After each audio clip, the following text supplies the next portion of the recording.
ਅਸਲਾਮੁਅਲੈਕੁਮ ਦੋਸਤੋ ਅੱਜ ਤੁਹਾਨੂੰ ਮੈਂ ਪਿੰਡ ਦੇ ਸ਼ਾਦੀ ਮਕਸਦ ਜੋ ਗਾਉਂ ਦੀ ਸ਼ਾਦੀ ਹੁੰਦੀ ਪਿੰਡਾਂ ਦੇ ਵਿੱਚ ਕਿਸ ਤਰ੍ਹਾਂ ਲੋਕ ਕਰਦੇ ਨੇ ਤੇ ਕਿਸ ਤਰ੍ਹਾਂ ਮਕਸਦ ਸਲਾਮ ਕਰਾਉਂਦੇ ਨੇ ਮਸਜਿਦ ਦੇ ਵਿੱਚ ਸਲਾਮ ਕਰਾਉਣ ਲੈ ਜਾਂਦੇ ਨੇ ਤੇ ਕਿਸ ਤਰ੍ਹਾਂ ਉੱਥੋਂ ਨਫਲ ਪੜ੍ਹਦੇ ਨੇ ਤੇ ਕੀ ਹਿਸਾਬ ਕਿਤਾਬ ਹੈ ਅੱਜ ਤੁਹਾਨੂੰ ਸਾਰੀ ਵੀਡੀਓ ਤੁਸੀਂ ਵੇਖਣੀ ਮੇਰੀ। ਅੱਲਾ ਖੈਰ ਕਰੇ, ਤੁਹਾਨੂੰ ਬੜਾ ਮਜ਼ਾ ਆਏਗਾ। ਸ਼ਾਦੀ ਦੀ ਵੀਡੀਓ ਹੈ ਤੇ ਵੀ ਦੂल्हा ਕਿਸ ਤਰ੍ਹਾਂ ਸਲਾਮ ਕਰਦਾ ਹੈ ਜਾਂ ਜੋ ਵੀ ਕਰਦਾ ਹੈ ਸਾਰਾ ਤੁਹਾਨੂੰ ਵੇਖਣੇ ਤੋਂ ਮਿਲੇਗਾ ਇੱਥੇ ਇਹਦੇ ਵਿੱਚ ਇਸ ਵੀਡੀਓ ਦੇ। ਤੇ ਵੀਡੀਓ ਪੂਰੀ ਵਾਚ ਕਰਿਓ, ਅੱਲਾ ਖੈਰ ਕਰੇਗਾ, ਤੁਹਾਨੂੰ ਮਜ਼ਾ ਆਏਗਾ।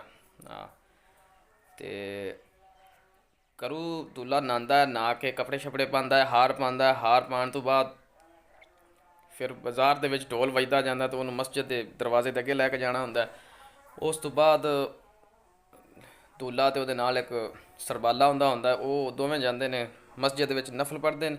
ਨਫਲ ਪੜ੍ਹਨ ਤੋਂ ਬਾਅਦ ਫਿਰ ਬਾਹਰ ਕਾਰ ਆ ਜਾਂਦੀ, ਕਾਰ ਦੇ ਵਿੱਚ ਬਿਠਾ ਕੇ ਤੇ ਫਿਰ ਅੱਲਾ ਖੈਰ ਕਰੇ ਰੁਖਸੀ ਹੋ ਜਾਂਦੀ ਹੈ।